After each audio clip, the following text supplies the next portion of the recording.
नमस्कार, 20 मिनट 20 खबर में आपका स्वागत है। मैं हूं आपके साथ प्रियंका राय। हम इस बुलेटिन में आपको प्रदेश से लेकर देश के अलग अलग हिस्सों की खबर दिखाएंगे। साथ ही आपको ये भी बताएंगे कि दुनिया भर में क्या कुछ चल रहा है। तो चलिए शुरू करते हैं 20 मिनट में 20 खबरों का सिलसिला। सबसे पहले खबर अपने प्रदेश राजस्थान की। शराब का नशा जब हद पार कर जाए तो उसका अंजाम यही होता है। जोधपुर के महामंदिर थाना क्षेत्र में शराब के नशे में धुत एक शख्स की करतूत सीसीटीवी में रिकॉर्ड हो गई। आप इन तस्वीरों में देख सकते हैं कि कैसे एक शख्स लोगों से मारपीट कर रहा है और बाकी लोग उसे रोकने की नाकाम कोशिश कर रहे हैं। बताया जा रहा है कि एक शख्स यहां अपने दोस्त के घर मोटरसाइकिल रखने आया था। वो यहाँ मोटरसाइकिल रखकर कहीं चला गया और जब वो वापस लौटा तो वो शराब के नशे में धुत था। पहले तो उसने अपने दोस्त के दरवाजे पर पैर मारे और फिर दोस्त को घर से बुलाकर उस पर हमला कर दिया। शराब के नशे में धुत ये शख्स अपने दोस्त को पीट रहा था। इस दौरान कुछ लोग उसे रोकने की कोशिश करते नजर आए, लेकिन वो किसी के रोके नहीं रुक रहा था। दोस्त तो दोस्त, वो किसी पर भी हमला करने लगा। घंटे भर तक यूं ही उत्पात मचता रहा और लोग दहशत में इधर उधर भागते रहे। बाद में वो किसी तरह काबू में आया। इस मारपीट में शराबी युवक से मार खाने वाले दोस्त के चेहरे पर गंभीर चोट आई है और उसने इस मामले की रिपोर्ट पुलिस में लिखवा दी, जिसकी जांच की जा रही है। इन हरे भरे पौधों की वजह से रेगिस्तान की धरती सोना उगलने लगी है। गहरे लाल रंग के फलों वाले ये खूबसूरत अनार के पौधे जैसलमेर जिले के सोडाकोर स्थित एक कृषि फार्म में लगे हैं। 300 बीघा के इस फार्म में करीब 15,000 अनार के पौधे लगाए गए हैं। सुपर भगवा किस्म की अनार किसानों की आय का बेहतरीन जरिया बन रहे हैं। किसानों का कहना है कि तेज गर्मी में यहाँ अनार की पैदावार बहुत अच्छी होती है। ड्रिप के जरिए बूंद बूंद सिंचाई से बहुत कम पानी में भी अच्छा पैदावार प्राप्त किया जा सकता है।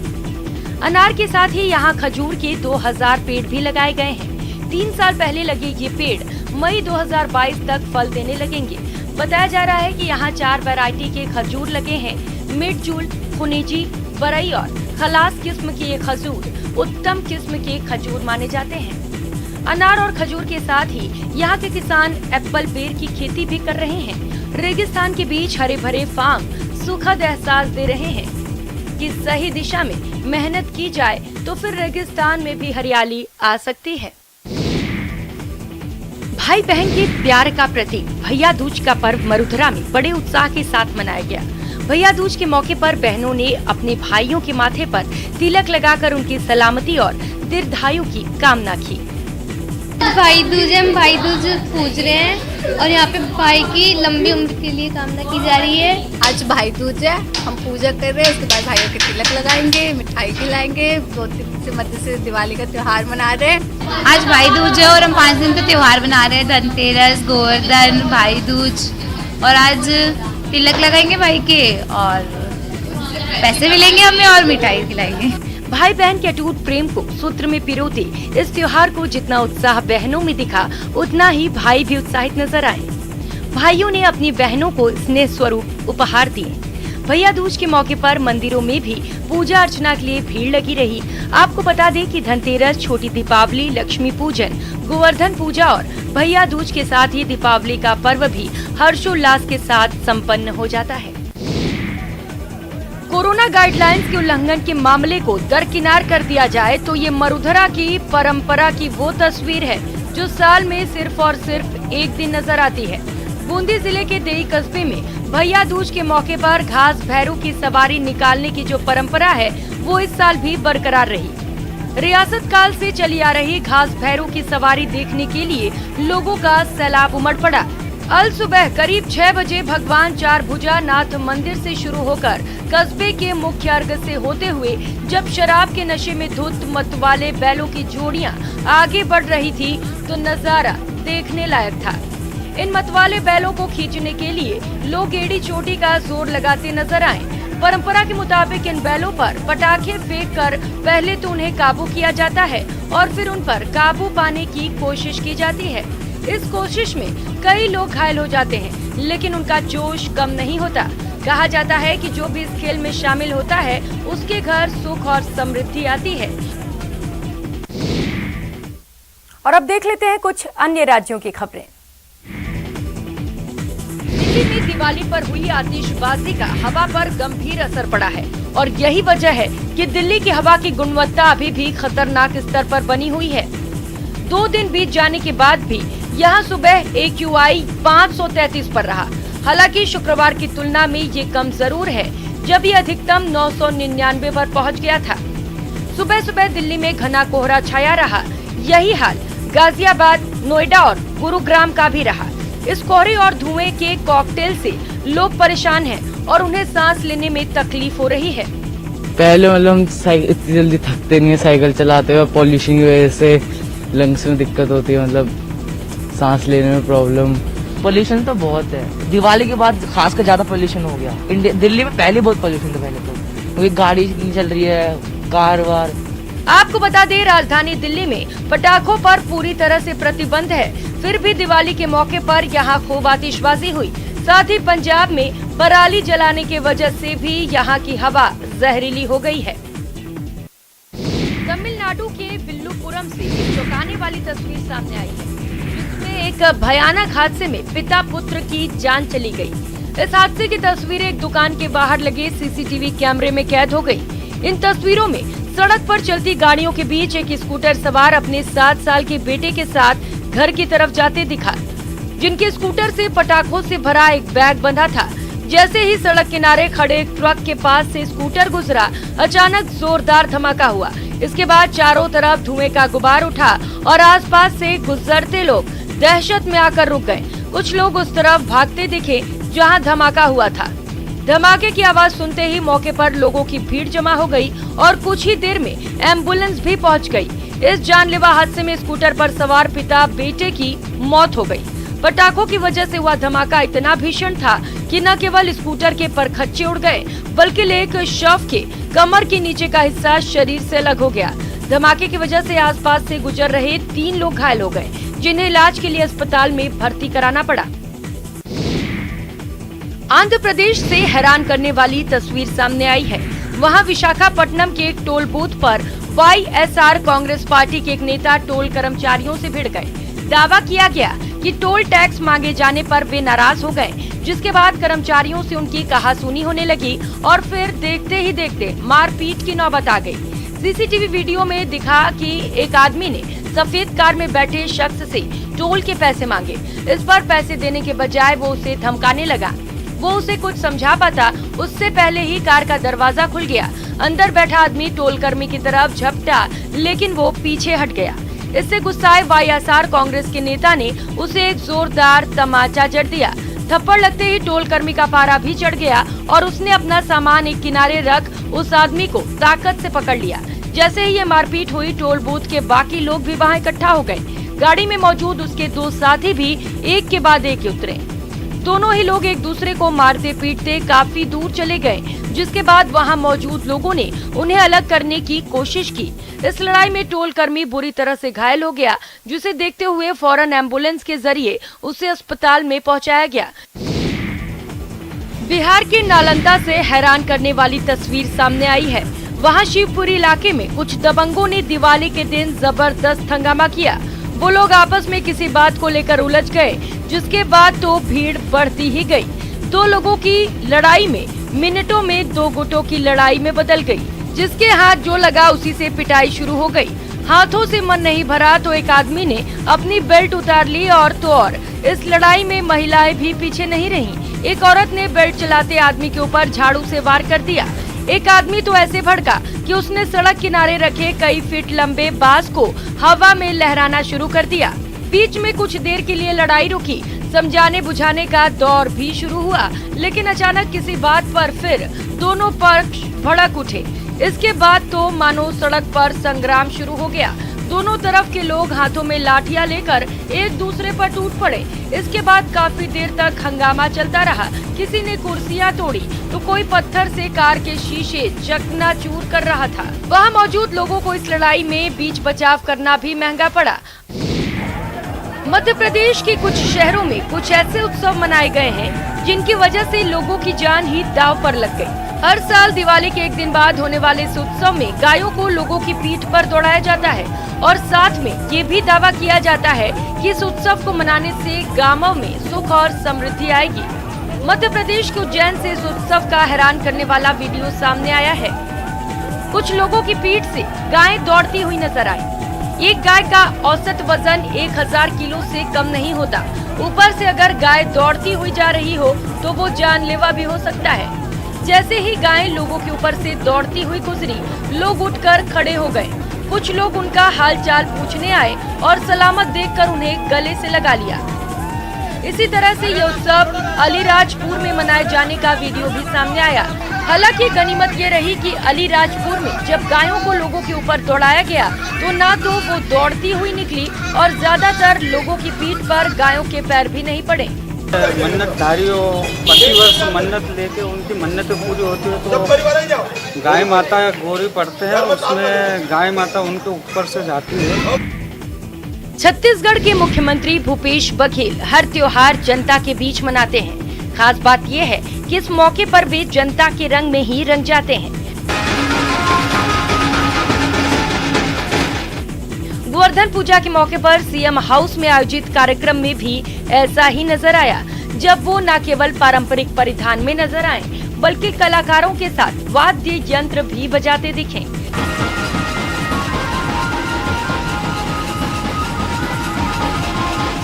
इस दौरान मंच पर मौजूद लोग झूमते नजर आए। इसका एक वीडियो भी सोशल मीडिया पर वायरल हो रहा है।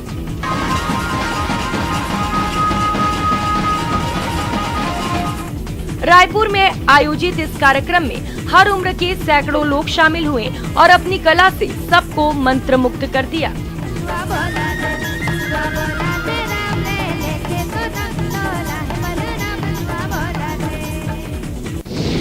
शिमला के ग्रामीण इलाके धामी में होने वाला पत्थर मेला इस बार भी रस्म अदायगी तक सिमट कर रह गया।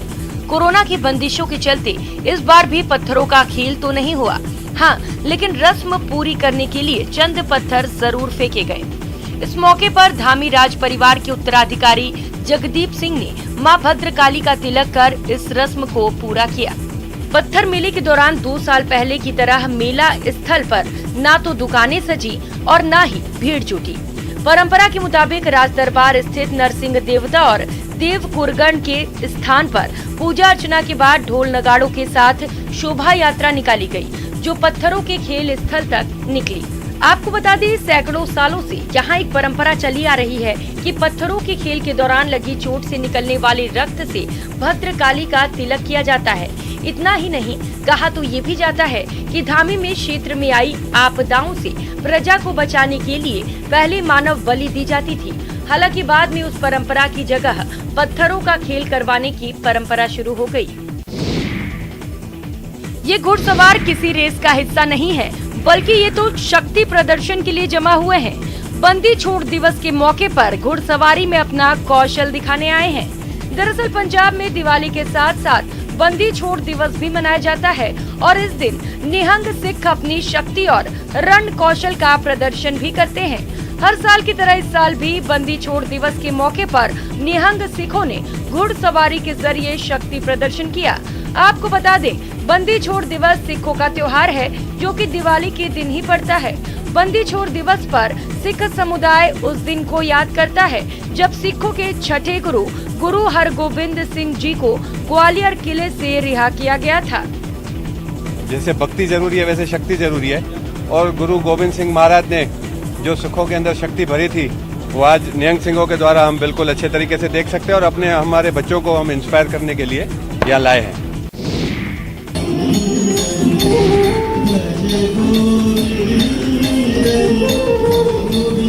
अद्भुत और अद्वितीय है ये नृत्य। केदारनाथ में आदि शंकराचार्य की समाधि स्थल के अनावरण के मौके पर केरल के कलादी में एक सांस्कृतिक कार्यक्रम का आयोजन किया गया और वहीं पर भारत की महान नृत्य परंपरा में से एक का आयोजन किया गया।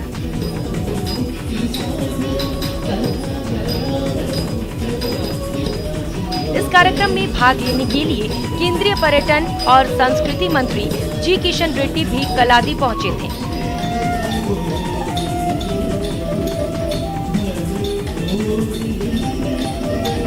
आपको बता दें जगत गुरु आदि शंकराचार्य की जन्मस्थली है। सन 788 ईस्वी में उनका यहीं जन्म हुआ था और महज 32 साल की उम्र में वे देवलोक गमन कर गए। आदि गुरु शंकराचार्य के सफर की शुरुआत उनके गांव कलादी से शुरू होकर सबसे पहले ओमकारेश्वर पहुंची और वहीं नर्मदा किनारे उन्हें गुरु गोविंद भागवत पड़ा का सानिध्य मिला था। गुरु गोविंद ने ही शंकराचार्य को वेद सूत्र और ब्राह्मण के बारे में ज्ञान दिया था।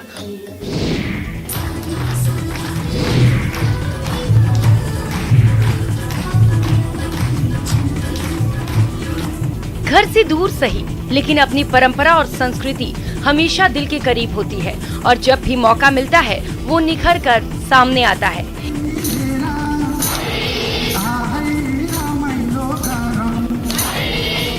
ये तस्वीरें नेपाली तिहार के दौरान दिल्ली में नेपाली दूतावास में आयोजित कार्यक्रम की है, जहां तिहार उत्सव के दौरान बड़ी संख्या में नेपाली मूल के लोग जमा हुए थे।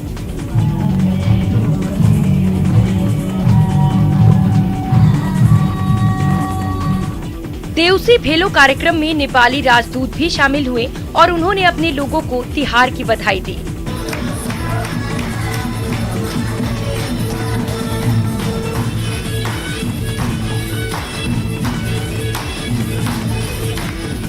आपको बता दें जिस वक्त भारत में दिवाली मनाई जाती है उसी दौरान नेपाल में 5 दिनों का तिहार मनाया जाता है, जिसकी चर्चा दुनिया भर में होती है।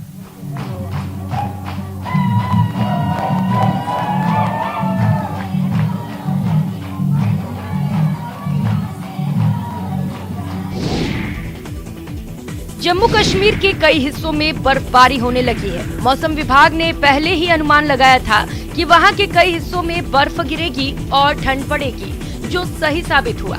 जम्मू कश्मीर के कई इलाकों में खूब बर्फबारी हुई है, जिसकी वजह से गुलमर्ग में तो बर्फ की सफेद चादर सी बिछ गई है।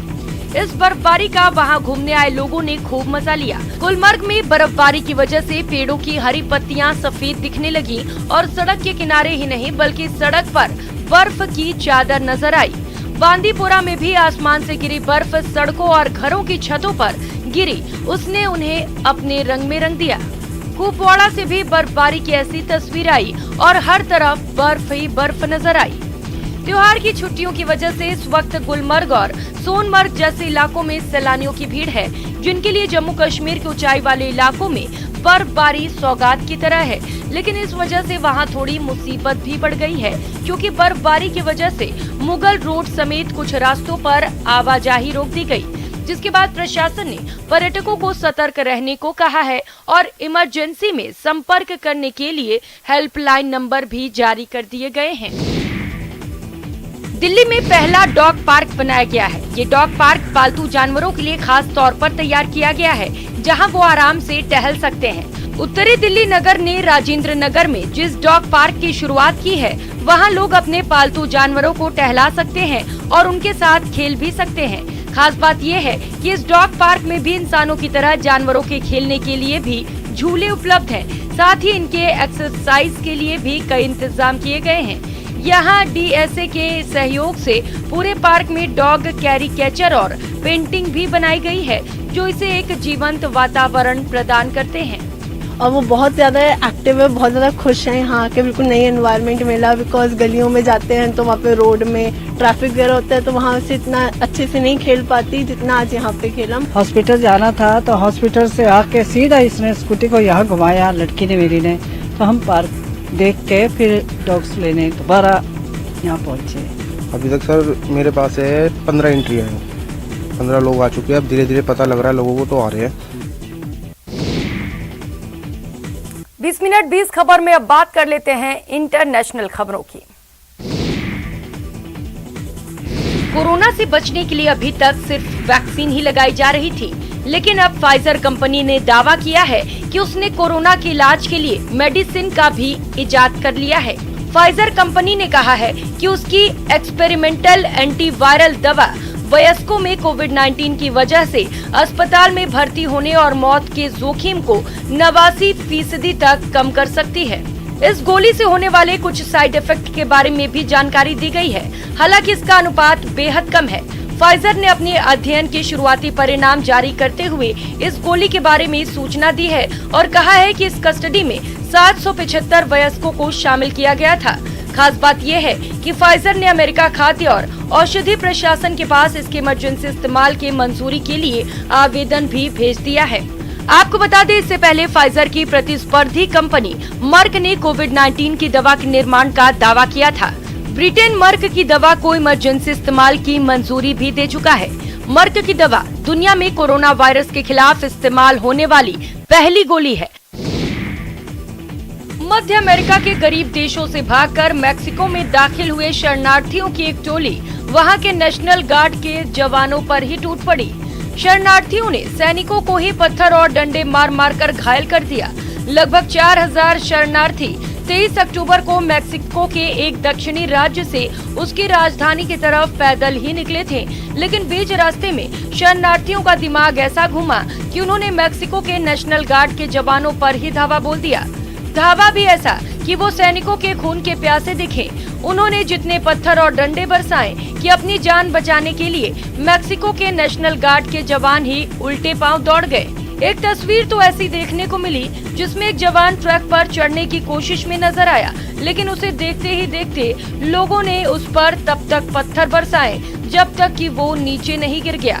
वहीं एक दूसरी तस्वीर में शरणार्थी इतने पत्थर चलाते दिखे कि ट्रक पर सवार एक जवान सीधा सड़क पर जा गिरा। अमेरिका के लॉस एंजलिस से डरा देने वाली तस्वीरें सामने आई। वहां एक शॉपिंग मॉल में अचानक आग लग गई, जिससे हड़कंप मच गया।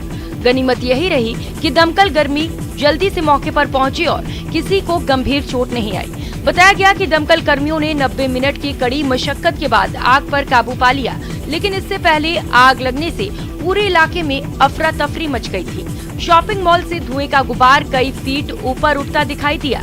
दमकल की कई गाड़ियां मौके पर पहुंची और बताया गया कि करीब 100 दमकल कर्मी आग पर काबू पाने की कोशिश में जुट गए। वो जमीन से लेकर आसमान तक जान हथेली पर लेकर आग बुझाते नजर आए। इसके लिए वो हवा को चीरती हुई आसमान की तरफ कई फीट ऊंची उठी हुई सीढ़ी पर चढ़े और पानी की बौछार से आग की लपटों को बुझाते दिखे, जबकि कई कर्मचारी जमीन पर और पार्किंग एरिया में खड़े होकर आग पर पानी की बौछार करते दिखे। आग की लपटें इतनी तेज थीं कि उसे बुझाने में दमकल कर्मियों के पसीने छूट गए। बताया गया कि आग लगने से इमारत की छत ढह गई, जबकि अंदरूनी हिस्सों में भी काफी नुकसान हुआ।